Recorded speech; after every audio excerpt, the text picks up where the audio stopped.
Bom, nós vamos dar continuidade na nossa aula. Nós já tínhamos feito um estudo sobre a teoria dos direitos humanos. Fizemos um estudo sobre a polissemia conceitual dos direitos humanos, alguns princípios dos direitos humanos, as principais características dos direitos humanos. Vimos a questão da historicidade. Na aula passada, eu passei um vídeo para vocês que mostra o desenvolvimento dos direitos humanos. Os direitos humanos são frutos de conquistas históricas. Isso começa lá desde o cilindro, não sei se vocês se lembram daquele vídeo da aula passada.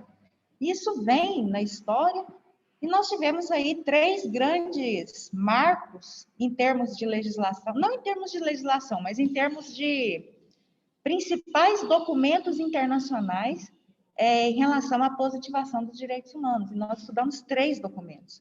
O primeiro foi a Declaração de Independência dos Estados Unidos de 1776, que não trazia de uma forma expressa a proteção dos direitos humanos, mas tinha uma certa ideia do que seria essa proteção dos direitos humanos. O que acontece? Thomas Jefferson vai para a França, é embaixador dos Estados Unidos lá na França, naquele período da Revolução Francesa, e aí, mediante diálogos, essas informações são muito difíceis a gente conseguir livros. Isso é fruto de muita pesquisa em documentos no nosso departamento de pesquisa aqui, para chegar nessas informações. Como eu disse para vocês, talvez o único livro que vocês tenham essas informações já foi traduzido aqui no Brasil, por português, que se chama Inventando os Direitos Humanos, com uma autora que se chama Lynn Hunt, e ela fez uma pesquisa documental muito interessante, ela narra especificamente como que essa declaração francesa dos direitos do homem e do cidadão, de 1789, ela acaba saindo. Foi um momento muito propício. Então, a França fica conhecida como o primeiro país que publicou um documento internacional de proteção aos direitos humanos. Então, é o segundo principal documento, a Declaração Francesa dos Direitos do Homem e do Cidadão. E aí nós tivemos, durante muitos anos, vários documentos internacionais, leis de alguns países que protegiam alguns direitos humanos em alguns contextos, mas acontece que o terceiro grande documento é a Declaração Universal dos Direitos Humanos de 1948, mas entre 1789 e 1948 tem um espaço muito grande. E aí tem a pergunta, o que aconteceu com os direitos humanos nesse espaço de tempo? Que documento que tinha? Qual que era a lei? O que regia os direitos humanos? Como os problemas apareciam pontualmente, problemas de violação dos direitos das mulheres, problema envolvendo tortura, como os problemas apareciam pontualmente, os direitos humanos eles eram tratados, nem eram direitos humanos, eram direitos do homem, mas com uma visão de direitos naturais. Ou seja, os direitos do homem são direitos naturais, né? Eles têm esses direitos de uma forma naturalmente. Até a própria filosofia do direito vai explicar essas questões envolvendo a relação dos direitos humanos, do homem com os direitos naturais. Só que aí nós temos, na nossa história, 2 grandes momentos, como nós vimos, que foi a Primeira Guerra Mundial. No pós-Primeira Guerra Mundial, nós temos uma organização de alguns estados, que se chama Liga das Nações. Essa Liga das Nações, alguns países se organizaram para evitar a Segunda Guerra Mundial. E aí o que acontece? Nada, né? Não funcionou. A Liga das Nações ela não funcionou. E aí nós temos uma grande Segunda Guerra Mundial que causou os horrores que vocês viram, que vocês já conhecem, vocês conhecem de história, já estudaram história e sabem. E aí nós temos uma das perguntas que eu mais vejo cair em algumas provas de concurso público e exame de ordem envolvendo direitos humanos. Qual foi o momento da história que consolidou os direitos humanos no cenário internacional? O fenômeno da internacionalização dos direitos humanos. E foi a Segunda Guerra Mundial. A Segunda Guerra Mundial foi o marco histórico para a consolidação e a internacionalização dos direitos humanos no mundo. A Liga das Nações foi desfeita, aquela que foi feita lá na Primeira Guerra Mundial, e aí nós temos uma reunião que acontece em São Francisco, nos Estados Unidos, em que é feita uma carta. Essa carta cria a Organização das Nações Unidas, a ONU. Então, para quem está fazendo as anotações, a Organização das Nações Unidas, a ONU, foi criada pela Carta das Nações Unidas, pela Carta de São Francisco. também chamada de Carta de 1945. Nos livros vocês vão achar vários nomes. Então, no ano que termina a Segunda Guerra Mundial, no mesmo ano, em 1945, os países se organizam. Não, Liga das Nações não deu certo. Então, nós temos que unir as nações. E aí, em São Francisco, depois de reunião, saiu uma carta. Observem que eu não estou me referindo à Declaração Universal dos Direitos Humanos, estou me referindo a uma carta, a um documento. E nessa carta, chamada de Carta das Nações Unidas, ou Carta de São Francisco, porque foi em São Francisco, também chamada de Carta de 1945, nós temos a criação da ONU. A ONU não foi criada, tudo isso que estou dizendo para vocês é porque algumas questões aparecem, isso pode confundir um pouco. A ONU não foi criada pela Declaração Universal dos Direitos Humanos de 1948. Já existia a ONU. A ONU foi criada pela Carta das Nações Unidas de 1945. Aí, em 1945, cria-se uma grande comissão, coordenada por Eleanor Roosevelt, que era a esposa do presidente dos Estados Unidos. E aí, algumas pessoas foram lá e escreveram a Declaração Universal dos Direitos Humanos. Então, aquela concepção de direitos do homem é positivada de uma forma em que se chama agora direitos humanos. Isso no ano de 1948, no dia 10 de dezembro, na França. Então, a Declaração Universal dos Direitos Humanos, de 1948, é publicada no dia 10 de dezembro. Por isso que o dia 10 de dezembro se comemora o Dia Internacional dos Direitos Humanos.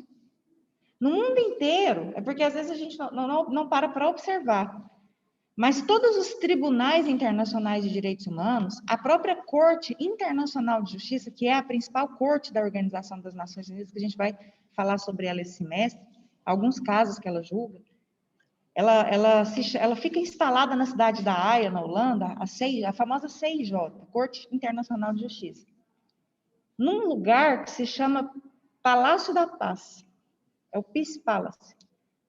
E todo dia 10 de dezembro, isso antes da pandemia, agora não teve no ano passado, não sei o que eles vão fazer esse ano, mas vai muita gente para o Peace Palace, que é a Corte Internacional de Justiça, e aí eles fazem toda uma movimentação com todo mundo de branco, solta balões. Enfim. E em vários países existe essa celebração do Dia Internacional dos Direitos Humanos. Aqui na UNE, na União Evangélica, a gente sempre fez, né? No dia 10 de dezembro, pouco antes, porque no dia 10 vocês já estavam entrando de férias. A gente sempre faz um evento aqui, que os alunos de Direitos Humanos vêm de branco, e sempre foi muito bonito os eventos que a gente faz aqui. Nós não tivemos no ano passado, tivemos pela plataforma, espero que logo voltemos para a gente poder fazer presencialmente esse evento, porque é um evento realmente muito bonito, que a gente faz aqui no dia 10 de dezembro. Bom, agora a gente vai estudar um tema, que acho que a gente já começou a falar dele, que é a questão da responsabilidade internacional do Estado por violação dos direitos humanos. Aqui é uma parte mais prática.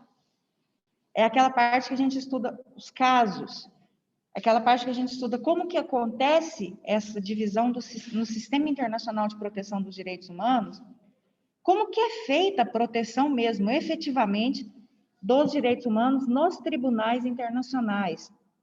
E aqui eu vou citar a Comissão Interamericana de Direitos Humanos, a Corte Interamericana de Direitos Humanos, o Tribunal Penal Internacional. Para quem gosta de penal, a aula de Tribunal Penal Internacional é muito interessante. Como que ocorre a proteção dos direitos humanos na Corte Europeia de Direitos Humanos? E no Sistema Africano de Direitos Humanos? Existe? Tem como ajuizar uma ação lá? E como que fica a questão do continente árabe e do continente asiático? Existe a possibilidade de se processar um Estado, um país, por violação de direitos humanos dentro desses sistemas? A questão do Tribunal Penal Internacional. Quem pode ser processado no Tribunal Penal Internacional? Se existe um Tribunal Penal Internacional, por que a questão do terrorismo ainda não foi analisada pelo Tribunal Penal Internacional. Qual que é a relação disso com algumas questões da Organização das Nações Unidas? A ONU tem ou não um tribunal de direitos humanos? Então, são muitas questões que a gente vai começar a aprender a partir de agora, dentro da responsabilidade internacional do Estado, e pensar assim, qual que é a importância e o impacto e os benefícios de se levar um caso para um tribunal internacional. Qual que é o impacto disso? Bom, pelo menos a gente fala da Lei Maria da Penha aqui quase todos os dias.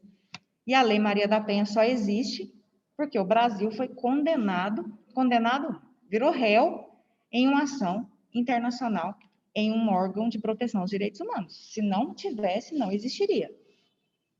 Se existe uma comissão da verdade para apurar fatos que ocorreram no período da ditadura, só existe porque o Brasil virou réu, lá no caso Júlia Gomes Lund versus Brasil, na Corte Interamericana de Direitos Humanos. Então, são muitos casos, às vezes a gente fala de alguma situação, se existe aquela discussão, vou pegar para vocês, assim, uma situação, não sei se eu cheguei a mencionar com vocês. Vocês já ouviram falar todo esse problema envolvendo o McDonald's? A rede mesmo de alimentação, McDonald's. O McDonald's.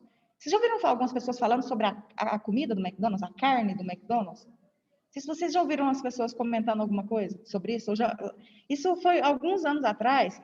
Pode ser que alguns de vocês já tenham ouvido falar que algumas pessoas começaram a falar sobre do que era feito ao sanduíche do McDonald's. Nossa, vocês sabiam que isso acabou surgindo de uma ação internacional por violação de direitos humanos que aconteceu lá na Corte Europeia, envolvendo uma ONG do Reino Unido? Tudo isso começou a partir de uma ação internacional lá. E virou uma confusão tão grande que espalhou no mundo inteiro que a carne do McDonald's era feita a partir de um bicho, tinha o nome até do bicho, gente. Negócio assim, é o famoso telefone sem fio do cenário internacional, a repercussão que o negócio tem. Ninguém falou da ação internacional, mas da carne do McDonald's foi uma coisa assim, impressionante. Discussões sobre eutanásia. Se pode, se não pode, por que alguns tribunais, se um determinado país não pode ser feito, como o Brasil é criminalizado, a França criminaliza também. Por que um tribunal de direitos humanos foi lá e falou, França, faz a eutanásia nessa pessoa aqui? Foi por meio de uma ação internacional. Mas como que se chegou nessa ação internacional? Se vocês aqui nessa sala e aqui nessa sala estão presenciando algum tipo de violação de direitos humanos, vocês entendem que é uma violação de direitos humanos. Vem a pergunta, professora, tem como eu levar essa ação para um tribunal internacional? E qual? Qual tribunal seria o competente? Mas nós aqui, vocês aqui da sala, nós podemos encaminhar isso para nós aqui podemos. É bem menos burocrático, vocês podem ter certeza, do que levar uma ação para um tribunal nacional. Todos os casos, e nós teremos aqui uma aula, e que nós vamos ter que estudar todos os 10 casos julgados contra o Brasil na Corte Interamericana de Direitos Humanos, desde o início, desde a década de 90, até hoje nós vamos falar dele, que é o primeiro, que é o caso Damião Ximenes Lopes versus Brasil, porque vocês, como alunos de Direitos Humanos, precisam conhecer quais são os casos que foram julgados contra o Brasil, pelo menos na Corte. Na comissão vai ficar mais difícil, porque a comissão tem um fluxo muito maior e a comissão não é um tribunal. A comissão tem natureza administrativa. Então, pode ser que a ação tenha andamento, não tenha andamento, né? Lá não tem nem sentença. Agora, na Corte, não. Na Corte tem sentença e são ações que o Brasil foi condenado e são 10. Mas vamos compreender aqui a responsabilidade internacional do Estado. O que é uma responsabilidade internacional do Estado? Responsabilidade internacional do Estado é a possibilidade de se aplicar penalidades a um Estado. Quando eu falo Estado, eu estou me referindo a um país. É a possibilidade de se aplicar penalidades a um Estado por omissões ou por ações de violação de direitos humanos. Então, olha o nome, responsabilidade internacional do Estado. é a possibilidade de se aplicar penalidades a um Estado, a um país, por violação de direitos humanos, seja porque ele praticou alguma coisa ou ele foi omisso em alguma coisa, nesse contexto de violação de direitos humanos. E aí a gente tem que compreender essa lógica, tá, professora? Mas como que a gente vai processar um país? Por que nós vamos processar um país? Eu posso processar todos os estados, todos os países? Como que eu faço essa divisão? Se a violação aconteceu no Uruguai, eu aqui, brasileiro, eu posso processar o Uruguai em um tribunal internacional? Se eu estou, se um brasileiro está residindo no Chile, ou no Peru, ou na Colômbia, ou no Suriname, e acontece uma violação de direitos humanos com um brasileiro, o brasileiro pode processar aquele Estado, que ele não é nacional, em um tribunal de direitos humanos? Então, são muitas questões interessantes, mas para isso a gente tem que compreender uma lógica aqui na responsabilidade internacional do Estado. Primeira questão é o conceito, é a possibilidade de se penalizar, aplicar sanções. Não são sanções penais, os tribunais de direitos humanos não têm sanções de natureza criminal, penal.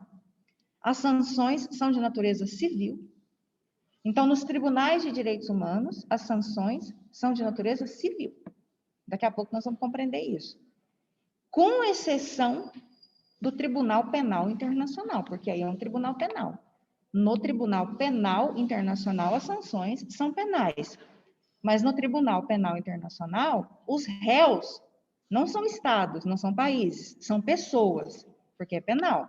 Então, são criminosos que cometem os crimes previstos no Estatuto de Roma, que a gente vai estudar ainda na aula de Tribunal Penal Internacional, mas, em síntese, seria os crimes contra a humanidade, crimes de genocídio. Então, existe hoje um tribunal permanente, não foi como na Segunda Guerra, que depois da Segunda Guerra Mundial, teve que ser criado o Tribunal de Nuremberg, por exemplo. Eu não sei se vocês já leram o livro ou se vocês já viram o filme. Quem não viu o filme, gente, assiste o filme. Chama Julgamento de Nuremberg, ou Tribunal de Nuremberg. A gente assiste tanta coisa, mas assistam, porque vocês vão assistir o julgamento dos nazistas. E tem uma versão mais recente. Peguem a última versão do filme. Não é um documentário, às vezes chato, não, é um filme mesmo. O filme começa com o fim da Segunda Guerra Mundial e começa com a construção do tribunal lá em Nuremberg, na Alemanha, e com a formação dos promotores, a formação, quem serão os juízes, aquela especulação, né? Quem vai ser o promotor que vai representar os Estados Unidos, quem vai ser o promotor do Reino Unido, quem vai ser o promotor da França, porque quem são os promotores? Eles vieram dos 4 países que ganharam a Segunda Guerra. Quem são os juízes? Eles vieram dos 4 países, olha que tribunal, tribunal super, né, imparcial. E aí, os nazistas tiveram seus advogados. E vocês conseguem, gente, principalmente para quem quer ser promotor ou promotora, assiste o Tribunal de Nuremberg para vocês verem o desenvolvimento do promotor de justiça que faz a acusação. É impressionante, tá? Ele ficou super famoso, o promotor Jackson, e o ator também representou muito bem, fielmente ao que aconteceu lá. Vocês vão ver as teses de defesa que foram alegadas pelos nazistas. Claro que eles foram condenados, a maioria condenada à morte ou prisão perpétua. Só que foi um tribunal que foi criado para aquele julgamento. A gente chama isso de tribunal de exceção, tribunal ad hoc. Então, é um tribunal que é criado. Hoje, existe um tribunal penal internacional. Se acontecesse, Deus me livre, um horror daquele de novo, ou algo semelhante, crimes contra a humanidade acontecem o tempo todo. Em diversos países. O tribunal já existe, tem sede na cidade da Haia. Depois vocês olhem aí, Tribunal Penal Internacional.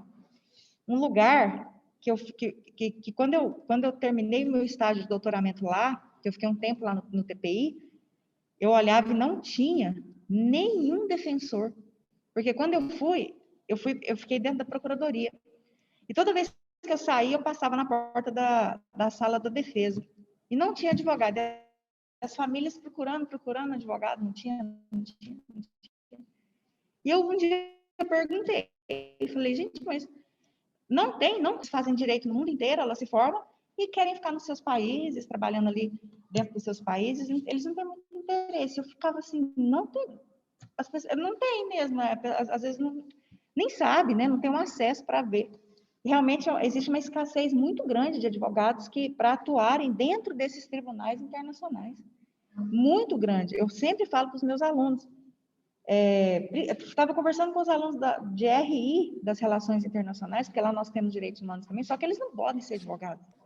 Lá, quando a gente estuda direitos humanos, já é analisando relações entre os tribunais e os países. E eu falo, gente, eles ficam assim, mas eu posso ser? Eu falei, não, se você quiser ser advogado, tem que fazer direito, eu estou fazendo curso de relação internacional. Então, vai ser bom, então, que se você quiser casar, porque eles observam isso e falam assim, mas o que eu preciso? Eu falei, você precisa fazer direito. E vocês acreditam que uma aluna lá do curso de Relações Internacionais começou a fazer direito por isso? Ela faz relações internacionais à noite, ela viu, pesquisou, olhou, falou, professora, eu vou começar. Ela começou esse semestre a fazer direito, porque ela quer ser advogada nessa área internacional. Porque ela viu um campo. Então, ela está vindo agora e começou agora. Está lá no 5º período do RI e vai começar direito agora para isso. Porque ela viu que é um campo que não é muito explorado pela área do direito. Enfim. Então, nós temos aqui toda uma definição de se atribuir uma responsabilidade para o Estado porque ele violou direitos humanos. Mas como que isso chega diretamente em quem causou os direitos humanos? Porque vocês viram que nós não processamos as pessoas que causam a violação de direitos humanos, a não ser no Tribunal Penal Internacional. Nos tribunais normais de direitos humanos, nós processamos os estados, os países. E os países que têm que se mobilizar e até prestar conta para o tribunal que eles estão tomando alguma providência em relação aos agressores.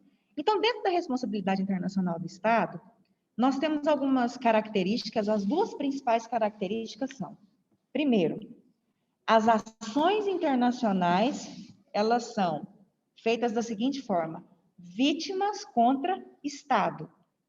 Não é vítima contra agressor, isso é dentro do sistema nacional, do sistema criminal. Ou então, o Estado, pelo Ministério Público, contra o acusado. Isso é interno. É vítima contra país. Então, os réus, na proteção internacional dos direitos humanos, com exceção do TPI, são estados, são países. Na maioria dos casos que a gente for estudar aqui, eu vou virar para vocês, vou falar. Caso Damião Ximenes Lopes versus Brasil. Caso Ciliadin versus França. Caso Steel Morris versus Reino Unido. Caso Wong Ho-Wing versus Peru. Caso Barrios Altos versus Uruguai. Enfim, sempre os réus, eles serão estados, serão países. É uma característica dos sistemas regionais de proteção dos direitos humanos. Outra característica, as sanções, as penalidades, elas são de natureza civil. Elas não são de natureza penal, não tem como mandar prender o país. Não tem como mandar prender o Estado. Essas responsabilidade penal é para pessoas e não para estados. Então, vai ser, o Estado está obrigado a pagar indenização para as vítimas, instaurar um procedimento para prender o agressor da Maria da Penha, por exemplo. Se ele foi preso, ele só foi preso porque o Brasil foi réu na Comissão Interamericana de Direitos Humanos. Ele não foi preso pela boa vontade do judiciário brasileiro. Aliás, teve uma ordem para o Brasil na ação, uma ordem, na verdade foi uma recomendação, mas é um sistema internacional. Brasil, está aqui o caso Maria da Penha, você está sendo processado aqui, Maria da Penha versus Brasil. Você está foi reconhecida a violação de direitos humanos em relação a ela. Brasil, você foi omisso. Quando fala Brasil, você foi omisso, o seu judiciário foi omisso, a sua polícia foi omissa, seu Ministério Público foi omisso. Então, você que está sendo condenado, porque você não viu essa situação. Então, você vai pagar as indenizações para ela, você vai instaurar um procedimento criminal, mandar instaurar via Ministério Público um procedimento criminal para começar a ação, e eu quero que você me apresente no prazo de 6 meses a sentença e onde ele está cumprindo essa pena. Porque senão você vai incorrer em nova violação internacional de direitos humanos. Então, os estados são processados. Imagina, mas observem que são obrigações de fazer ou pagar indenização. Outra característica aqui que a gente tem que lembrar. Quando um sistema internacional ele é criado, foi criado um sistema internacional. Então, a ONU foi criada lá em 1945. Os países precisam manifestar adesão. Os países precisam querer fazer parte desse sistema internacional. Nenhum país é obrigado a fazer parte de um sistema internacional. Nenhum. Não existe nenhuma lei que traga o seguinte: surgiu o Tribunal Penal Internacional, surgiu a ONU, surgiu o Sistema Interamericano de Direitos Humanos. Vamos encaminhar os documentos, os países seriam obrigados a fazer parte desse sistema. Não, não existe isso. Existe um convite. Olha, foi criado um sistema interamericano de direitos humanos, um sistema internacional de proteção aos direitos humanos. Vamos convidar os países para fazer parte. O que vigora é o princípio do consentimento. Então, foi criado um sistema de proteção de direitos humanos, por exemplo, e aí um determinado estado, determinado país, ele é convidado a fazer parte desse sistema. Ele pode aceitar ou não. Estados Unidos, por exemplo, não faz parte de muitos sistemas internacionais, não aceita. Chega aqui o convite para o Brasil. Aí o Brasil vai lá, olha, tem interesse sim. No direito internacional, vocês vão estudar no 10º período, que esse processo de entrar no sistema se chama ratificação. O país vai lá e ratifica o tratado, a convenção. Da mesma forma, a ONU, foi criada a ONU. Quem vai fazer parte? E aí os países foram lá e manifestaram interesse em fazer parte da Organização das Nações Unidas. Ninguém obriga um Estado a fazer parte de um sistema. Gente, mas observem o seguinte. Deixa eu compartilhar uma tela com vocês aqui. O que eu vou compartilhar é mais ou menos aquele sistema da ONU aqui, essas ramificações, tá? Para vocês compreenderem. Vamos tentar compreender isso aqui. Ou para quem quiser acompanhar aí. Olha bem isso aqui. Existe a ONU. Então, vamos lá. Vamos partir da criação da ONU, da Organização das Nações Unidas. Deixa eu voltar um slide aqui. Tá, foi criada a Organização das Nações Unidas pela Carta das Nações Unidas de 1945. Aí vem a ONU, criou a ONU. A ONU é a Organização das Nações Unidas. Ela tem vários órgãos para o seu funcionamento. Então, a gente vai ter uma aula de ONU, que vocês vão ver que tem a Assembleia Geral da ONU, que é aquele símbolo. A ONU é muito simbólica. Então, aquela imagem que a gente tem da ONU, daquela grande sala, com aquele tanto de gente ali reunido, são 193 países dentro daquela Assembleia Geral da ONU, com representação ali. É o maior órgão da ONU. E é um órgão, só que não é um tribunal. É um órgão de deliberação de algumas questões internacionais, envolvendo a segurança internacional e outras questões. A ONU tem vários órgãos, tem a Assembleia Geral, tem o Conselho de Segurança, que é o menor, mas é o mais importante, é o que tem o maior poder dentro da Organização das Nações Unidas. A ONU tem Conselho Econômico e Social para ajudar países que estão em desenvolvimento ou subdesenvolvidos, enfim. Só que a ONU não tem um tribunal de direitos humanos. Quando eu penso em ONU, tá, aconteceu uma violação de direitos humanos em um determinado país. Manda para a ONU. A ONU não tem, a Organização das Nações Unidas não tem um tribunal específico de direitos humanos. Então, qual que foi a ideia da ONU? Bom, nós não vamos dar conta do mundo, né? Dos problemas de direitos humanos do mundo inteiro.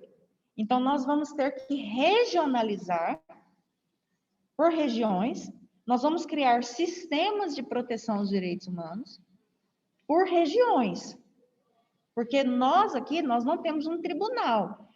Mas a ONU não tem aquela Corte Internacional de Justiça? A Corte Internacional de Justiça não é considerada um tribunal de direitos humanos.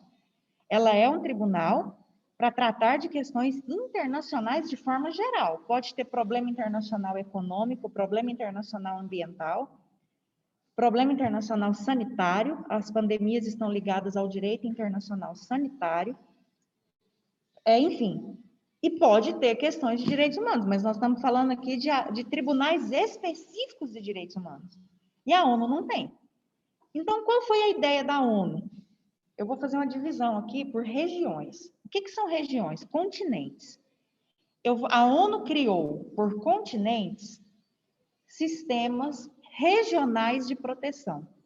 Então, ela meio que descentralizou dela. Ela falou, não, peraí, eu vou atribuir essas responsabilidades para alguns órgãos regionais. E aí ela vai e cria os sistemas regionais de proteção aos direitos humanos. São ligados à ONU? São, mas esses sistemas têm total independência para agirem independente de autorização ou não da Organização das Nações Unidas. Por exemplo, se a Rafaela, aqui, quer ajuizar uma ação, ela foi vítima de violação de direitos humanos, preencheu os requisitos de uma ação internacional, porque a gente ainda vai estudar como que se ajuiza uma ação internacional. Preencheu os requisitos de uma ação internacional e ela quer processar o Estado brasileiro por violação dos direitos humanos. Ela não vai mandar para a ONU, ela vai encaminhar especificamente para o sistema regional que o Brasil é ligado. Então, vejam bem, a Organização das Nações Unidas cria os sistemas regionais de proteção aos direitos humanos, ela criou 5. Esses 3 aqui que aparecem no slide, é os que têm documento e que estão em funcionamento. O africano não funciona, mas pelo menos um documento ele tem. Mas ele criou, na verdade, a ONU cria 5 sistemas regionais de proteção. Ela criou o Sistema Interamericano de Direitos Humanos, o Sistema Europeu de Direitos Humanos, isso aqui é para julgar casos de violação de direitos humanos.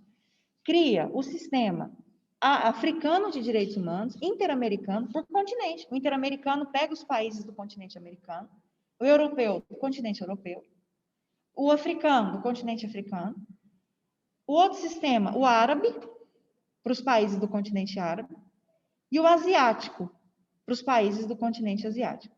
Ela cria esses 5 sistemas, esses 3 é os que nós vamos focar, porque é os únicos que realmente saíram da fala. O africano tem papel. Agora, os únicos 2 que funcionam mesmo com ações com rotatividade é o interamericano e o europeu. Só esses 2 eles têm hoje funcionamento em termos de poder ajuizar uma ação contra um Estado dentro de um Tribunal Internacional de Proteção aos Direitos Humanos. Só isso. Tá. Então, são criados os sistemas, cada um num período. O europeu foi criado na década de 50, o interamericano na década de 60. Então, vamos pegar especificamente o sistema interamericano aqui. O sistema interamericano de direitos humanos, ou seja, já compreendemos que ele parte da ONU, que é um sistema universal, e que a ONU regionalizou a proteção internacional dos direitos humanos. E dentro dessa regionalização, nós temos sistemas separados e nós vamos estudar esses sistemas separados. Agora sim, nós temos tribunais de direitos humanos para processar os estados, porque são dentro desses sistemas. Então, vamos falar especificamente aqui do Sistema Interamericano de Direitos Humanos. Na década de 60, é publicada uma convenção, que é um tipo de tratado, que se chama Convenção Americana de Direitos Humanos. Também chamada de Pacto de São José da Costa Rica, porque foi na Costa Rica, foi publicado lá. Então, geralmente, as leis de direitos humanos, os tratados de direitos humanos, eles levam o nome dos países onde eles foram publicados. Por exemplo, o Pacto de São José da Costa Rica, o Estatuto de Roma, o Protocolo de São Salvador. Geralmente, eles levam esse nome. Não só nos direitos humanos, viu, gente? No cenário internacional. A questão daquela convenção lá envolvendo a mineração, a convenção de Sendai. Sendai é lá no Japão, porque foi lá. Então, geralmente, leva o nome do país onde foi publicado. Então, na década de 60, nós tivemos aí a criação, publicação do Pacto de São José da Costa Rica. Quando vocês lerem Convenção Americana de Direitos Humanos, Convenção Americana de Direitos Humanos é a mesma coisa que Pacto de São José da Costa Rica, é a mesma coisa, tá? Não são leis internacionais diferentes. E a Convenção Americana de Direitos Humanos, ela cria o Sistema Interamericano de Direitos Humanos. Como assim ela cria? Porque para criar um sistema, veio da ONU, claro, a determinação veio, olha, cria o Sistema Interamericano de Direitos Humanos. Mas para se criar um sistema precisa de lei. É igual aqui, para se criar um sistema, para se criar um procedimento, a gente precisa de uma lei.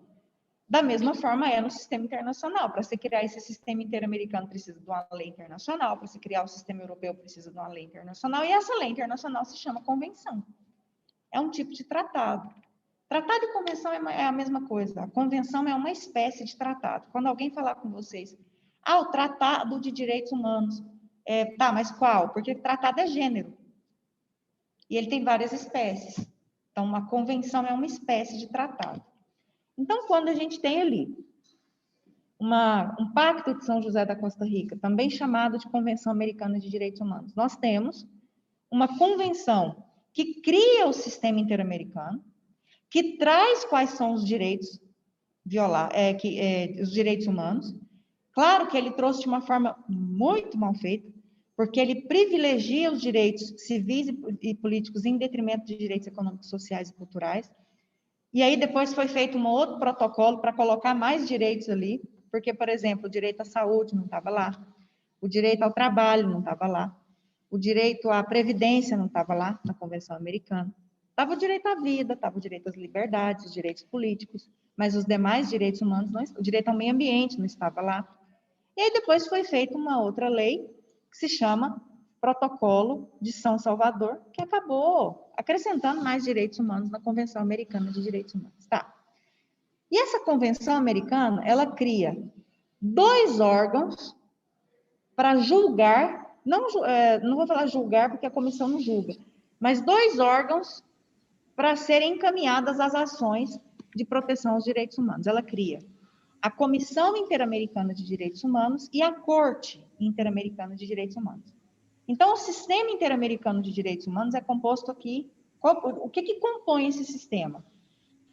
A convenção maior, que é a Convenção Americana de Direitos Humanos, e os órgãos para se aplicar o direito. Porque que adianta ter convenção, ter sistema, se a gente não tem tribunal para condenar, ou comissão para, enfim, dizer que o país violou um determinado direito humano.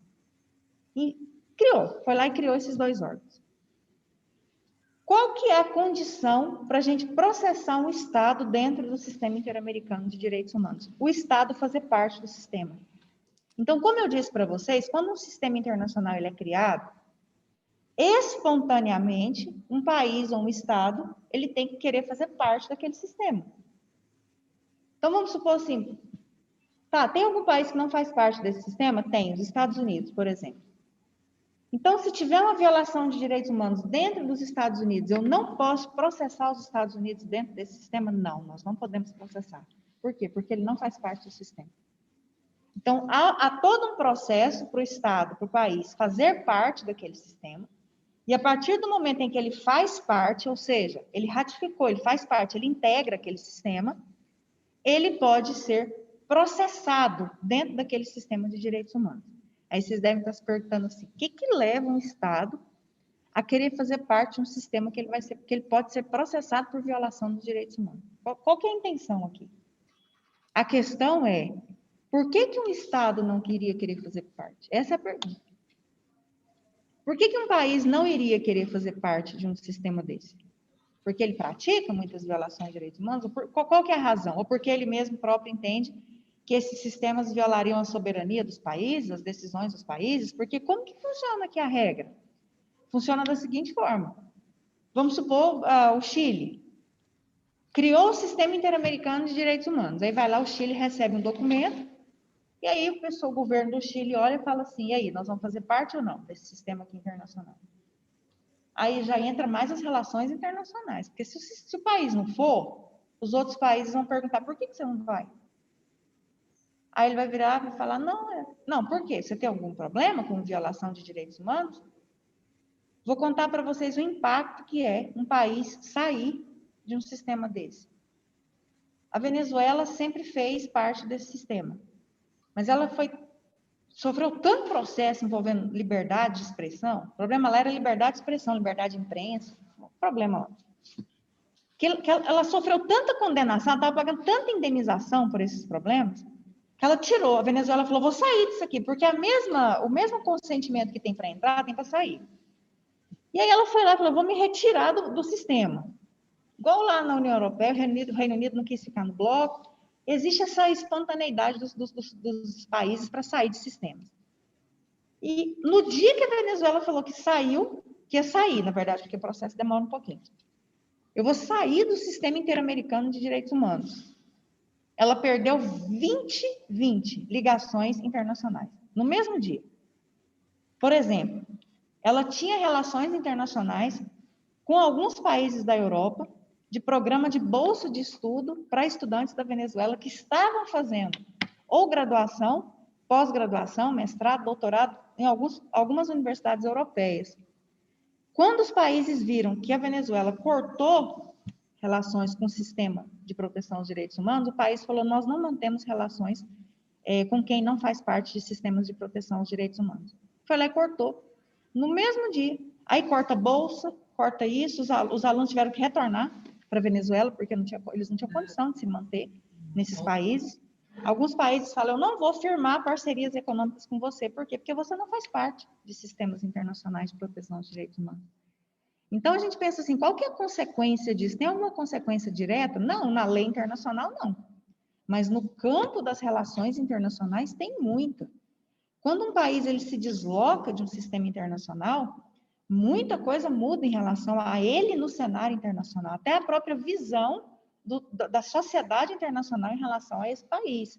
Não é muito interessante, não.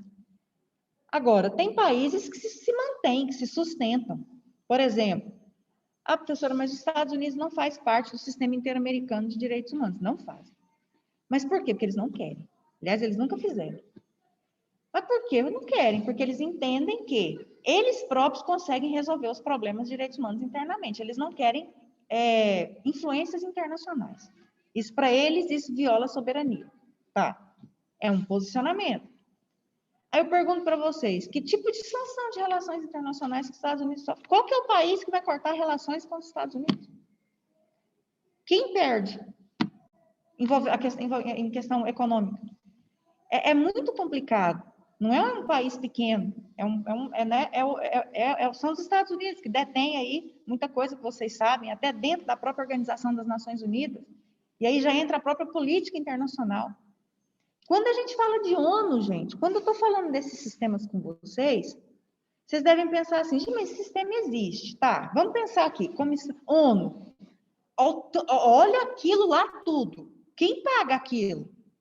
Vocês já pararam para pensar nisso? Quando a gente fala em sistemas, os sistemas são criados. Então, vamos pensar aqui no Interamericano. Ele existe. Existe a Comissão Interamericana de Direitos Humanos. Você sabe onde ela fica? Dentro dos Estados Unidos, num país que não faz parte. A Comissão Interamericana de Direitos Humanos fica em Washington, perto da Casa Branca. Num país que não faz parte do sistema. Que não quer. Olha isso. Onde que fica a Corte Interamericana de Direitos Humanos? Lá em São José, na Costa Rica. Mas quando que eu mando uma ação para a comissão? Quando que eu mando uma ação para a corte? A gente vai ver isso agora. Tá, mas tem gente que trabalha na comissão. Tem. São 7 membros que integram lá a Comissão Interamericana, com mandato de 4 anos. São advogados. Para analisar os casos de violação de direitos humanos e dar as recomendações contra os países.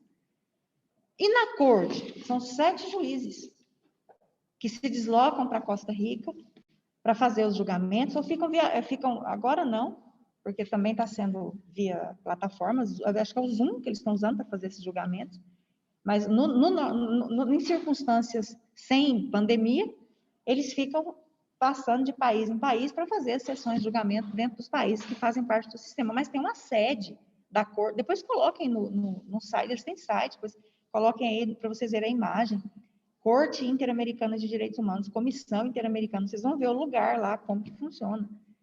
Tá, mas quem remunera isso? Quem paga esses deslocamentos? Quem que custeia isso? Os países?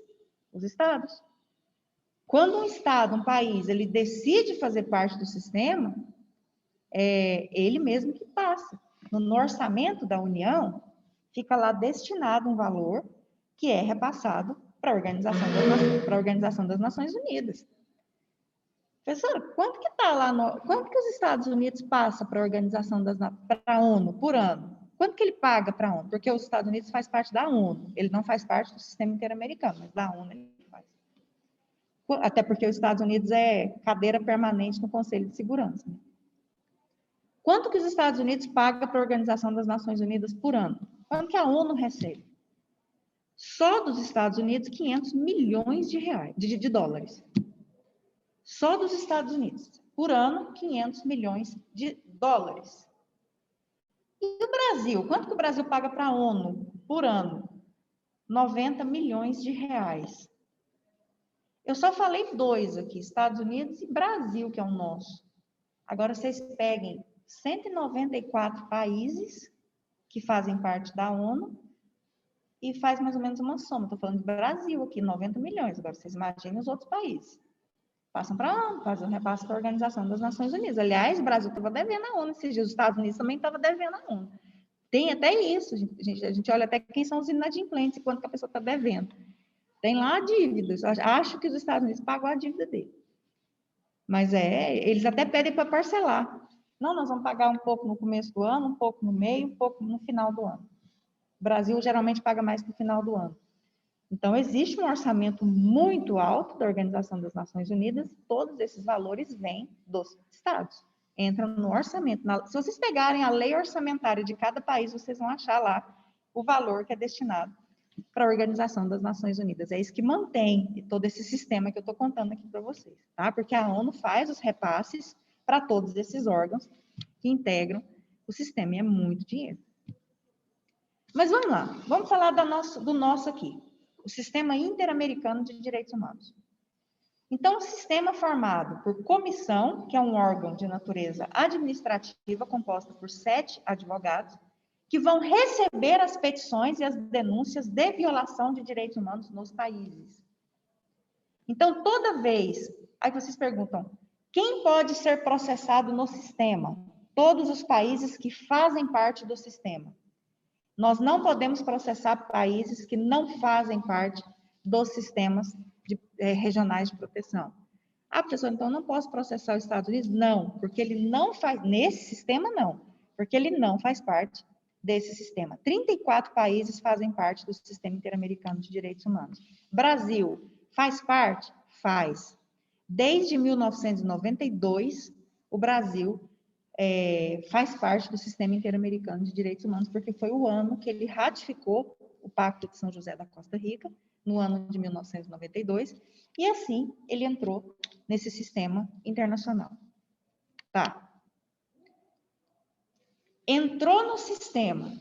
Tá, professora, você falou que é pelo consentimento. Ninguém obriga a entrar. Ninguém obriga a entrar. Ninguém impede de sair, ninguém impede de sair. Qualquer momento, qualquer país pode sair. Mas na hora que entra, aí é obrigatório? É. A regra é interessante. País, você não é obrigado, você foi convidado a fazer parte desse sistema. Você não é obrigado a entrar. Você pode encaminhar perfeitamente um documento para nós e falar assim, não temos interesse em fazer parte desse sistema de proteção dos direitos humanos. Mas você optou por participar, por fazer parte. E ainda financiar, pagar. A partir do momento em que um Estado, um país, ele ratifica a convenção, ele entra no sistema, ele não foi obrigado, mas a partir do momento em que ele entra, ele é obrigado a cumprir. Então, a pergunta é, a Convenção Americana de Direitos Humanos, o Pacto de São José da Costa Rica e todas as leis que decorrem desse pacto, são obrigatórias dentro do Brasil? São. O Pacto de São José da Costa Rica, inclusive, ele tem natureza jurídica aqui no Brasil de norma supralegal. Está acima de todas as leis, só não está da Constituição Federal. Está um pouquinho abaixo da Constituição. Está entre a Constituição e as outras leis. Tem mais validade do que até as leis ordinárias e as leis complementares. É uma norma supralegal. Porque não tinha um nome para dar, o STF deu esse nome. A gente não pode falar que é uma norma constitucional, mas é uma norma supralegal. Ela está entre a Constituição, em grau de hierarquia, entre a Constituição Federal e as normas, todas as leis que estão abaixo da Constituição. Tá? O pacto está acima delas. Então, ele é obrigado a cumprir? Ele é obrigado a cumprir. A partir do momento que ele entrou, E a partir do momento que ele entrou e aceitou todo aquele sistema, a jurisdição dos tribunais, enfim, ele pode ser processado? Pode. E ele é obrigado a cumprir as decisões? É. Ele é obrigado a cumprir as decisões. Então, se o Brasil entrou lá na década de 90 no sistema, alguém vai processa o Brasil e manda ele pagar R$1 milhão, $1 milhão de indenização para uma comunidade indígena chamada Chucuru aqui no Brasil, porque a comunidade processou o Brasil por problemas de invasão de terras indígenas. O sistema, a Corte Interamericana de Direitos Humanos, essa aqui, ó, condenou o Brasil em $1 milhão de indenização para toda a comunidade. E ele pagou. Porque se ele não pagar, é só fazer a execução da sentença e bloquear o valor na conta da União. Então, é aquela questão. Foi uma das condenações mais altas que eu já vi na história de estudo de direitos humanos dentro de uma ação. Foi essa sentença que condenou o Brasil a pagar $1 milhão por todas as violações de direitos humanos que aconteceram com a comunidade Chucuru aqui no Brasil, uma comunidade indígena. Teve muita morte, estupro, questão envolvendo terra, enfim, muitas questões mesmo, muitos problemas de direitos humanos, e houve essa condenação. Tá, a gente vai chegar, quando a gente for analisar os casos, a gente vai entrar especificamente nesses casos. Primeiro, como existem dois órgãos, observem que aqui no sistema interamericano existem dois órgãos, comissão e corte. São dois órgãos. Nós nunca podemos levar um caso para a corte interamericana. Vítimas não têm acesso à corte. Vítimas têm acesso à comissão. Então, as petições com as denúncias de violação de direitos humanos, na próxima aula, nós vamos ver uma petição, como que é uma petição. As petições com as denúncias contra um determinado país, elas são encaminhadas para a Comissão Interamericana de Direitos Humanos. Lá na Comissão Interamericana de Direitos Humanos, existe todo um procedimento, recebem a petição, analisam se estão presentes os requisitos, preenchidos os requisitos dessa petição, eles aceitam como ação internacional, notifica o Estado, dá um prazo para o Estado apresentar a defesa, o Estado apresenta a sua defesa, marca uma audiência para se tentar um acordo. Se tiver acordo, encerra a ação ali. Se não, quem que vai? A gente pensa, gente, mas isso, quem que vai nisso? Os representantes legais das vítimas e em relação ao réu, que são os estados, os seus advogados. Por exemplo, o Brasil tem o AGU, que é a Advocacia Geral da União, são os advogados que defendem a União. Dentro da AGU, tem um departamento específico dos advogados da União que fazem as defesas internacionais do país. Então, vai alguém da AGU, e aí faz lá, tenta fazer um acordo, se não tem acordo, ele apresenta a defesa, e aí a comissão vai dar o relatório, vai fazer o relatório. Como que é esse relatório?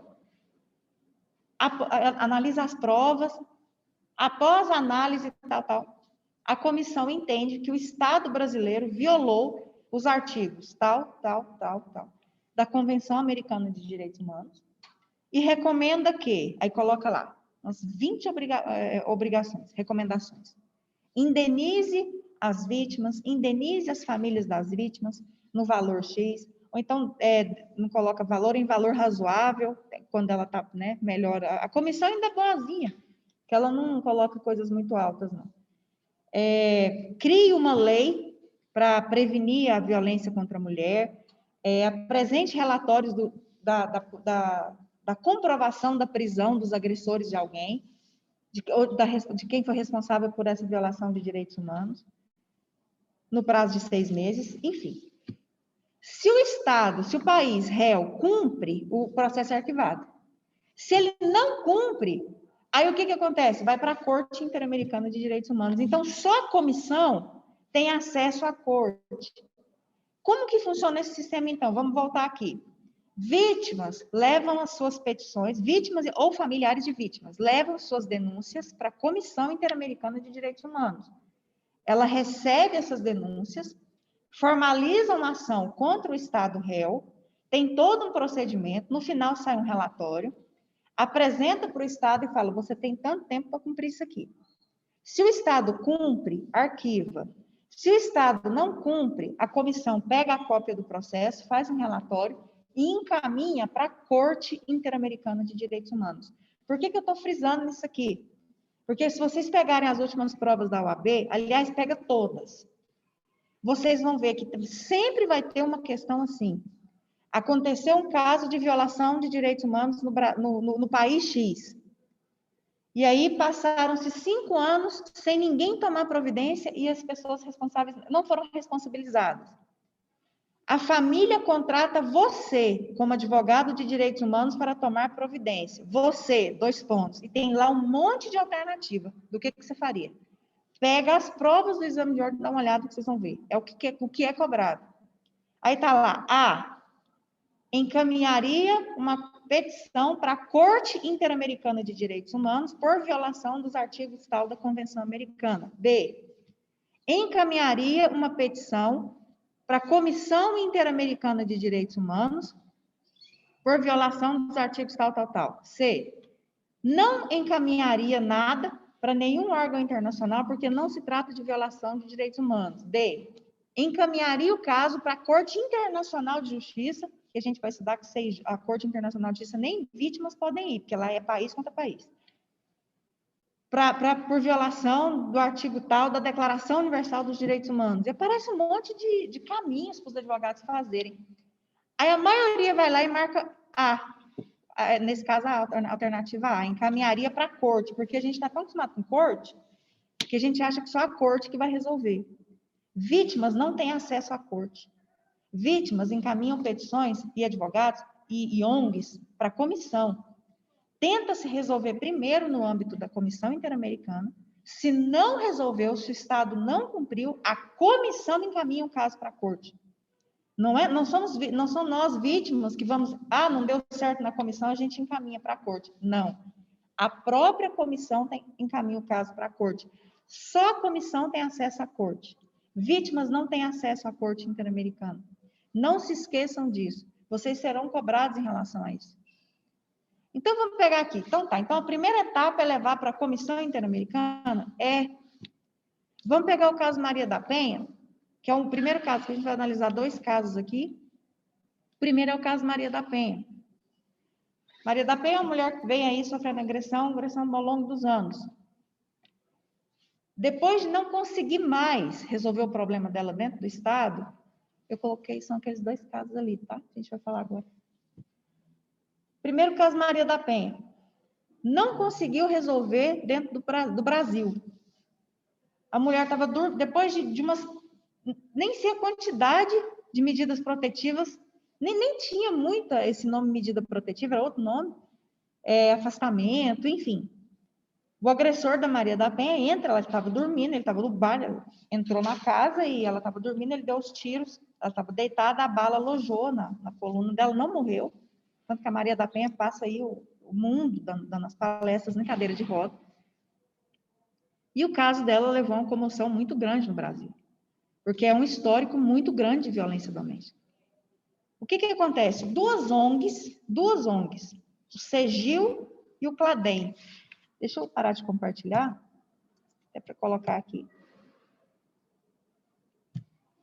Depois vocês dão uma olhada. Essa é a principal ONG que trabalha com levar casos para tribunais internacionais. CEGIL, tá? CEGIL, pessoal. C-E-J-I-L, é o CEGIL. É a principal ONG que trabalha em levar casos para os tribunais internacionais. O CEGIL entrou em contato com a Maria da Penha e falou, olha, existe um sistema de proteção aos direitos humanos internacional e a gente acha que o seu caso é um caso de se levar para esse sistema. Você nos autoriza? Ela falou, autorizo, eu não tenho condição de pagar nada. Não, o próprio sistema condena o Estado a nos pagar, porque condena. Quando as ONGs vão de cima, sim, é porque nos documentos, tanto a comissão e a corte colocam lá para pagar, para a União pagar as despesas do representante legal, no caso aqui eles são os representantes legais. E aí levaram o caso para a comissão, como eu disse para vocês, a gente não leva caso para a corte é o último caso. levou o caso para a comissão. Lá, eles apresentaram uma petição, apresentou todo o histórico de problemas da Maria da Penha, e aí, lá no âmbito da comissão, a comissão olhou e falou, realmente, isso aqui é um caso de violação de direitos humanos gravíssimo, e nós vamos processar o Brasil, nós vamos formalizar uma ação contra o Brasil, vamos notificar o Brasil que ele está sendo processado na comissão. Quando eu falo isso aqui para vocês, eu estou aqui contando, mas quando um Estado ele vai ser processado, isso sai em tudo quanto é mídia nacional e internacional.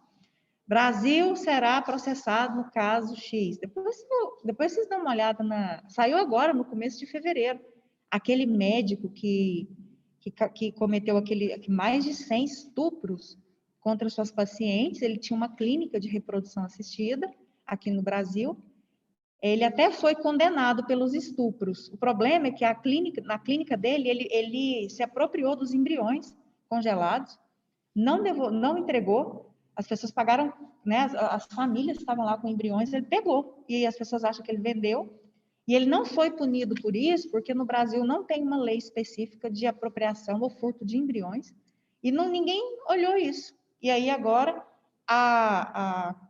ele foi processado, o Brasil foi processado na comissão por causa dele, o Brasil não cumpriu, não fez nenhuma lei, não fez nada, e em fevereiro agora, se vocês colocarem aí no Google, o nome dele, eu esqueci o nome dele, Abdelmaci, vocês vão lembrar desse médico, a corte já se pronunciou, nós vamos formalizar uma ação contra o Estado brasileiro por causa dele, a comissão já encaminhou para nós, que fez lá e o Estado brasileiro não cumpriu. Depois eu vou pegar o nome dele e compartilhar com vocês. Saiu agora, no começo de fevereiro, a corte manifestando que vai virar outra ação internacional contra o Brasil no âmbito da corte já, por causa desse problema. Caso Maria da Penha chega lá, a Comissão Interamericana olha e fala, isso aqui é um caso de violação, vamos processar. Vira uma ação contra o Brasil é notificado para apresentar a defesa, apresentou sua defesa, a comissão marcou audiência, os representantes foram, não teve acordo, e saiu o relatório da comissão. Estado brasileiro, você violou os artigos tal da Convenção Americana, recomenda-se que... Aí está lá as recomendações do caso Maria da Penha para o Brasil. Mas tem uma específica lá. Duas específicas. Que você proceda à investigação, à punição e à responsabilização e apresente, tem lá, acho que é prazo mais rápido, alguns dias. Eu falei, Jesus, como é que vai... que ele está preso, que ele está cumprindo a pena. E que você faça uma lei mais rígida e mais séria em relação à prevenção e proteção da mulher. Foi quando saiu a Lei Maria da Penha. Porque o Brasil sofreu essa ação internacional lá na comissão, aí ele foi obrigado a fazer a Lei Maria da Penha, porque ele tinha que prestar conta lá no âmbito da comissão. Aí vocês me perguntam, tá, professor, e o Brasil cumpriu na comissão? Porque se tiver cumprido, arquiva, não vai para a corte. Cumpriu. No caso Maria da Penha, tudo que foi pedido foi cumprido. Então, o caso foi arquivado. Então, até fica aqui para vocês anotarem. O caso Maria da Penha, ele foi resolvido no âmbito da Comissão Interamericana de Direitos Humanos. Ele não chegou aí para a corte. Foi na Comissão Interamericana de Direitos Humanos. Mas como foi? Vocês estão ouvindo?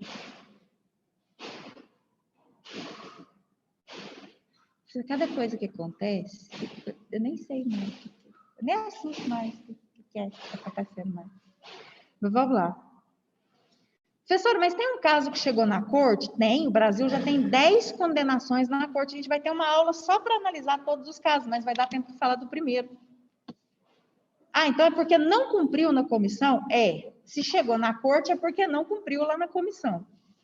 Então, como que ficou? Ficou assim. Um rapaz que se chama Damião Ximenes Lopes. Primeiro caso que o Brasil foi processado e julgado na Corte Interamericana de Direitos Humanos. Muita atenção nisso, porque vocês serão cobrados em relação a isso, porque foi o primeiro caso, foi o que marcou. O primeiro, ninguém esquece. Caso Damião Ximenes Lopes versus Brasil. Um rapaz com problemas psiquiátricos, lá no Ceará, mora com a mãe, naquela pobreza extrema. A mãe consegue uma vaga para ele numa clínica psiquiátrica lá em Guararapes, no Ceará. Consegue internar o Damião, chama Damião Ximenes Lopes. Consegue interná-lo. E ela fazia visitas diárias, porque ela não tinha dinheiro para pagar nem medicação dele. Em uma dessas visitas, ela não consegue entrar na clínica. Fala, não, a gente está passando hoje por inspeção, volta amanhã, hoje não vai ter visita. Ela achou estranho e foi saindo. E alguns funcionários da clínica foram nela e falaram assim, não, a senhora entra. Entra porque tem um negócio estranho aí dentro. Quando ela entrou, que ela foi para o pátio, ela encontrou o filho dela, o Damião, todo ensanguentado, se debatendo no chão. Todo espancado. Arrebentado lá. Com sangue para tudo quanto é lado. A mulher desorientou. Ela arrumou confusão, ligou para a polícia, foi aquela coisa. Aí conseguiram levá-la para a sala do diretor clínico lá da clínica psiquiátrica. O médico começou a conversar com ela, virou para ela e falou assim, olha, isso que foi seu filho que fez. Ele estava muito agitado hoje, ele próprio fez isso com ele. E aí a gente fez um sedativo nele e ele está ali. Mas faz assim, fica calma, vai para casa, traz uma roupa limpa para ele, volta daqui a pouquinho que a gente vai dar um banho nele, vai deixar ele mais tranquilo, a senhora vai pegar seu filho mais tranquilo. E ela foi, né, naquela situação que vocês imaginam. Quando ela entrou na casa dela, o telefone toca, da clínica, olha, seu filho faleceu. Ela volta desorientada para a clínica, o filho dela tinha falecido, tinha morrido, o Damião tinha morrido. E ela perguntando o que tinha acontecido, e não, mas ele isso aqui é da doença mesmo, isso aqui. Deu um monte de desculpa para ela. E aí apresenta um atestado de óbito para ela, com causas que não tinham nada a ver com o estado que ele estava. Tipo parada cardiorrespiratória, aquele negócio não tinha nada a ver. E aí virou toda uma questão de comoção local, que virou uma questão de comoção no estado, uma questão de comoção nacional. E essa mulher passou anos tentando justiça por Damião, com camiseta, ONGs ajudando, muitas pessoas pegando ali a situação e fazendo a mobilização. Na época nem tinha rede social, imagina se tivesse, se fosse hoje, o que tinha virado. Uma ONG observou aquilo, essa mulher durante anos, e muita gente da clínica virou para ela e falou assim, o seu filho foi espancado até a morte aqui. Ele estava dando trabalho para comer ou fazer alguma coisa. Os próprios funcionários aqui, médicos, falaram, vai lá e dá um sossega-leão nele, alguma coisa assim, um mata-leão. E tinha médico envolvido, tinha enfermeiro, tinha segurança envolvido, muita gente estava envolvida. Tinha policial que sabia o que estava acontecendo e ficou comprovado depois. Ninguém foi responsabilizado pela morte do Damião. A questão foi essa. Ninguém. Depois de anos, aí uma ONG observou o caso e falou, esse caso aqui é um caso de se levar para a Comissão Interamericana de Direitos Humanos. O Brasil já faz parte, foi na década de 90.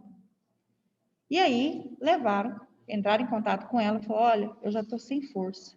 O que vocês conseguirem para resolver, eu não quero dinheiro, eu quero justiça, só isso. Eu só quero que quem fez isso com meu filho receba alguma sanção. Porque aqui eu já tentei, os processos já foram até arquivados. E muita testemunha falando que viram. Tá. A ação é formalizada lá na comissão. Provas são apresentadas. A comissão olha e fala, é caso de violação, sim. Isso aqui tem alguma coisa. Formaliza a ação contra o Brasil, a comissão. Formaliza a ação contra o Brasil, porque eu falei para vocês que os réus não é contra o médico ou a clínica. Lá nos tribunais, nos órgãos, comissão e corte, o Estado é réu. É o país. Formalizou a ação. No final, saiu o relatório reconhecendo que o Estado brasileiro foi omisso na investigação e punição dos responsáveis da morte do Damião. Até as indenizações para a família do Damião saiu.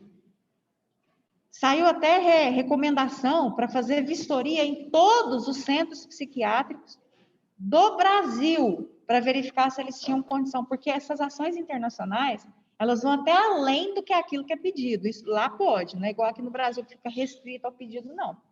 Se entender que está tendo um problema estrutural e chegou um problema pontual, aí pede para olhar tudo. E apresentar até um relatório e mandar fechar. E essa especificamente onde aconteceu é para fechar esse centro psiquiátrico. E apresentar para nós que realmente teve a responsabilização pelos responsáveis da morte do Damião. Aí chegou aqui para o Brasil olhou, era tudo muito novo. O Brasil olhou e falou, acho que não vai dar nada não. Vou cumprir não. Cumpriu nada. Aí até a mãe dele falou, você sabia, esse trem não dá em nada. Não dá em nada. Não, peraí, não cumpriu? Aí agora olha o procedimento da comissão. Não chegou nada do Brasil aqui no caso, então nós vamos encaminhar para a corte. Aí encaminhou lá para a corte. Lá o negócio é lá o pau quebra. Aí chegou lá, porque na corte, lá são advogados, eles analisam, eles não têm poder de sentença, porque não é tribunal, mas a corte é um tribunal. Chegou na corte, foi distribuído para um dos 7 juízes, porque lá é por votação também. Foi feita uma análise. Eles mandaram equipe técnica para ver as condições dessa clínica, veio gente para o Brasil para falar com pessoas. E aí a corte falou: isso aqui é um caso grave. E aí formalizou, comunicou ao Brasil e todas as mídias na época que o Brasil estava sendo efetivamente processado na Corte Interamericana de Direitos Humanos pela primeira vez. Aí o Brasil, né, país como assim, nossa, mas esse negócio funciona. E aí chegou no final da sentença, o Brasil se apresentou à defesa, do mesmo jeito, chegou no final da sentença, agora é sentença, porque a corte tem natureza contenciosa, ela faz sentença. Na sentença, tudo que tinha sido colocado lá na recomendação da comissão foi triplicado. Vocês têm a obrigação agora imediata de apresentar um relatório que vocês estão investigando para punir esses responsáveis, senão a multa é tanto. Vocês têm que pagar a indenização. Se antes estava lá 100 mil, alguma coisa, foi para 500. Os prazos foram assim. E aquele tanto de obrigação, e chegou aqui para o Brasil, aí falou, nós somos condenados no tribunal. Aí foi para o relatório da ONU, aí é outra coisa. Aí disparou no mundo inteiro que o Brasil tinha sido condenado pela primeira vez no Tribunal Internacional. Na época, falou, não tem jeito. Os advogados da União reuniram com o governo e veio gente das relações internacionais, e todo mundo conversou, falou, não tem jeito, não tem que cumprir isso aqui, esse negócio aqui vai ficar terrível o cenário internacional se o Brasil descumprir isso aqui. E aí foi onde aconteceu mesmo. Aconteceu. O Ministério Público começou as investigações em relação aos médicos, a todos os envolvidos. Teve um processo criminal aqui dentro do Brasil, ouviu testemunhas, teve prisão, apresentaram um relatório que eles estavam presos, fechou a clínica, começou um processo de vistoria em centros psiquiátricos do Brasil inteiro, criou uma movimentação, apareceu no Jornal Nacional, por todo lugar. O Brasil estava realizando vistorias nos centros psiquiátricos para verificar as situações das pessoas que estavam internadas para tratamento, enfim, se estavam em boas condições. Pagou as indenizações altíssimas para os familiares do Damião Ximenes Lopes. Enfim, aí ele cumpriu. Foi o primeiro caso que o Brasil foi processado e julgado na Corte Interamericana de Direitos Humanos. Por isso que é um caso muito emblemático, muito falado, porque foi o primeiro. Tem 10 até o momento. Na corte, na comissão tem uns 500. Agora, na corte, são 10 casos que foram julgados. Esse é o primeiro. Durante o semestre, nós vamos falar dos 10. E quando a gente for para o Sistema Europeu de Direitos Humanos, nós vamos falar dos casos julgados lá no Sistema Europeu. Lá não tem comissão, lá é só corte, é um sistema um pouco diferente. Mas é interessante a gente conhecer essas formas. A gente pensa assim, nossa, mas é um caso que aconteceu lá, e o caso de violência doméstica chegou, o caso envolvendo problema de maus tratos para se chegar à morte numa clínica chegou, são esses problemas. A gente pensa assim, mas professora, por que só 10 até hoje? Por que só 10 casos foram julgados? Por que no outro estado são 8? Por que no outro país são 5? Por que é tão pouco assim? Porque não é cultural não é cultura do sistema interamericano levar casos para o Sistema Internacional de Proteção aos Direitos Humanos. Aliás, a gente só toma conhecimento disso, geralmente, quando a gente faz uma disciplina de direitos humanos. É diferente da Corte Europeia de Direitos Humanos, mas também é uma questão histórica, né? Questão histórico de guerra também. Lá, nas escolas, as crianças recebem cartilhas de que que existe uma Corte Europeia de Direitos Humanos. Então, lá, até problemas envolvendo barulho de som alto, que criou uma surdez no senhor Moreno Gomes, por exemplo, ele processou a Espanha. Ele morava em cima de um pub. E o barulho deu um problema na audição dele. E ele tentou resolver internamente dentro da Espanha, tentou resolver lá em Valência. Tentou resolver, tentou, não conseguiu. O que ele fez? Processou a Espanha na Corte Europeia de Direitos Humanos. Ele foi lá na corte, que é muito acessível. Ele chegou lá, a corte fica em Estrasburgo, no norte da França ali. chegou lá na corte, ele próprio, sem advogado, porque a pessoa pode chegar sem advogado, lá arruma advogado para a pessoa, não precisa pagar advogado para isso. Contou o caso, falou, está aqui a cópia do processo, eu tentei tudo lá dentro da Espanha, não consegui, a minha última alternativa são vocês aqui. A Espanha foi condenada a pagar o tratamento dele, a fechar o pub. Então, são umas coisas assim, a gente pensa, nossa, mas são esses casos, parece que esses casos aqui a gente vê no máximo na vara civil, ou na justiça aqui. Lá, a produção de decisões contra países, contra estados por violação é em massa, é diária. Aqui nós temos 7 juízes, lá nós temos 54. Então, a movimentação é muito grande, tá? Pessoal, já são 9h40, eu preciso encerrar a aula, porque senão agora vem alguém aqui vai brigar comigo. É isso. Gente, eu vou colocar no AVA essa aula, tá? O material lá também. E muito obrigada pela presença de vocês aqui. Muito obrigada pela presença de vocês aqui também na aula.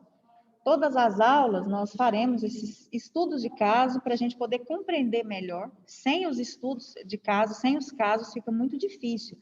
Porque vocês observaram que é uma lógica de responsabilização e método totalmente diferente porque nós estamos falando de responsabilização internacional. Aqui no direito, a gente está acostumado a estudar a responsabilização interna, uma ação contra alguém na vara civil, uma ação contra alguém no juizado, na Justiça do Trabalho, na Justiça Federal, no Supremo Tribunal Federal, são ações internas. Elas têm uma lógica, têm um método, né? Agora nós estamos falando de responsabilidade internacional. Talvez vocês fiquem assim no início meio tentando assentar um pouco essas informações, mas é porque são ações internacionais, são métodos diferentes. Ah, professora, a gente vai estudar os requisitos para essas ações? Sim, nós vamos especificar os requisitos ainda. Eu estou explicando para vocês a lógica da responsabilidade internacional do Estado na proteção dos direitos humanos. Mas a gente vai entrar especificamente em cada sistema e compreender o funcionamento de cada sistema. Nós temos um semestre pela frente para fazer isso, tá bom? Até aqui, alguma dúvida? Professora? Oi. Não quanto à matéria, mas o slide que você compartilhou com a gente hoje, você vai disponibilizar ele? Disponibilizo. Na verdade, ele é um slide que geralmente eu uso em algumas palestras e até achei aqui, ó, foi para mostrar para vocês, mas ele tem muitas informações desde o começo, idade. Deixa eu ver do que ele é, porque assim, às vezes eu falo, isso aqui fala um pouco de relativismo, mas vai ficar lá, eu vou colocar para vocês esse slide aqui, tá? Tá bom. Vou tirar aqui. Mais alguma dúvida? Acredito que não, professora. Não? Gente, muito obrigada pela presença, então. Bom resto de semana para vocês. Se cuidem, cuidem de quem vocês amam e qualquer dúvida que vocês tiverem, falem comigo. E para vocês que estão aqui, muito obrigada pela presença de vocês. Tá? É isso. Obrigada, Vitor.